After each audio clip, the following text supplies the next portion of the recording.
عن عبد الله بن مسعود رضي الله عنه قال: حدثنا رسول الله صلى الله عليه وسلم وهو الصادق المصدوق: إن أحدكم يجمع خلقه في بطن أمه 40 يوما نطفة، ثم يكون علقة مثل ذلك، ثم يكون مضغة مثل ذلك، ثم يرسل إليه الملك فينفخ فيه الروح، ويؤمر ب4 كلمات: بكتب رزقه وأجله وعمله وشقي أو سعيد.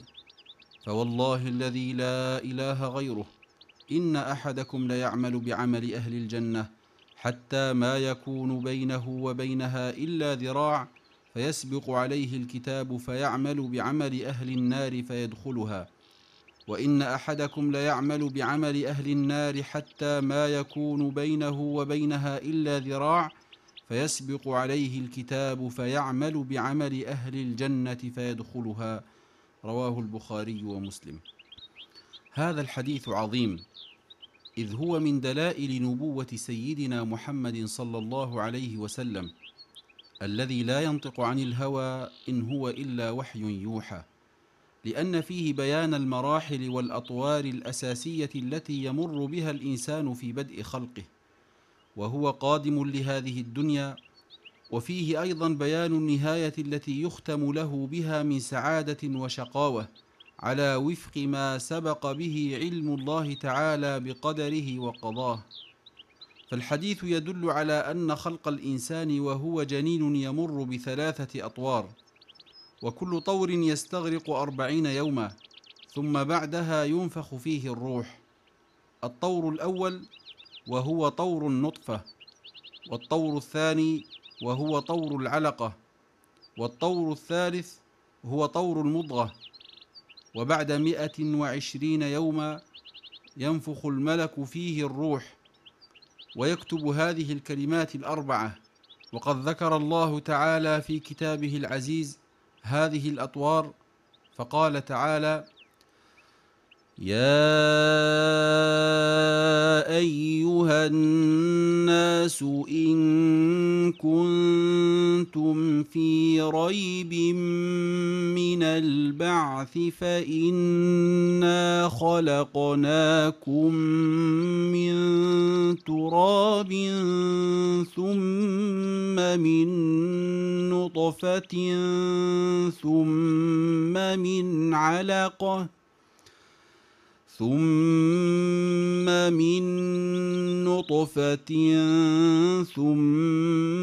من علقة ثم من مضغة.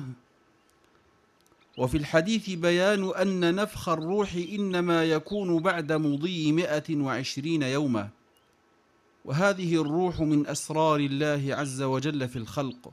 قال تعالى: ويسألونك عن الروح قل الروح من أمر ربي وما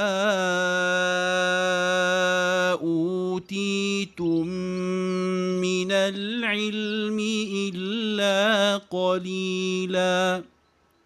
وهذا التدرج في الخلق من دلائل قدرته سبحانه ورحمته.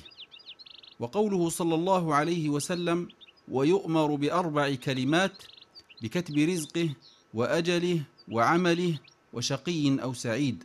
هذا المقطع من الحديث تعرض فيه النبي صلى الله عليه وسلم لمسألة القضاء والقدر، والله سبحانه يعلم أحوال الخلق قبل أن يخلقهم، فهو يعلم ما كان وما سيكون وكيف يكون. وبناء على هذا العلم الشامل كتب الله في الكتاب رزق الإنسان في هذه الحياة ومدة إقامته فيها وعمله فيها. وقد جاء التأكيد على هذا المعنى في آيات كثيرة وفي أحاديث صحيحة. قال تعالى: ما أصاب من مصيبة في الأرض ولا في أنفسكم إلا في كتاب من قبل أن نبرأها إن ذلك على الله يسير لكي لا تاسوا على ما فاتكم ولا تفرحوا بما آتاكم والله لا يحب كل مختال فخور. وقوله صلى الله عليه وسلم في الحديث الصحيح: كتب الله مقادير الخلائق قبل أن يخلق السماوات والأرض ب50,000 سنة، رواه مسلم. وفي حديث آخر: ما من نفس منفوسة إلا وقد كتب الله مكانها من الجنة أو النار، وإلا وقد كتبت شقية أو سعيدة. فقال رجل: يا رسول الله، أفلا نمكث على كتابنا وندع العمل؟ فقال: اعملوا فكل ميسر لما خلق له، أما أهل السعادة فيسيرون لعمل أهل السعادة، وأما أهل الشقاوة فيسيرون لعمل أهل الشقاوة. ثم قرأ: فأما من أعطى واتقى وصدق بالحسنى، الآية، رواه الشيخان. وبناء على ذلك فعلم الله السابق لا يدفع عن العبد الاختيار والقصد، لأن العلم صفة غير مؤثرة، فهي صفة كشف وليست صفة إجبار. وقد أمر الله الناس بالطاعة والإيمان ونهاهم عن الكفر والعصيان، فالعبد له الخيار. وفي الحديث بيان أن العبرة بالخواتيم، ففي صحيح البخاري قوله صلى الله عليه وسلم: إنما الأعمال بالخواتيم. وقد كان النبي صلى الله عليه وسلم يكثر في دعائه: يا مقلب القلوب ثبت قلبي على دينك، ويا مصرف القلوب صرف قلوبنا إلى طاعتك.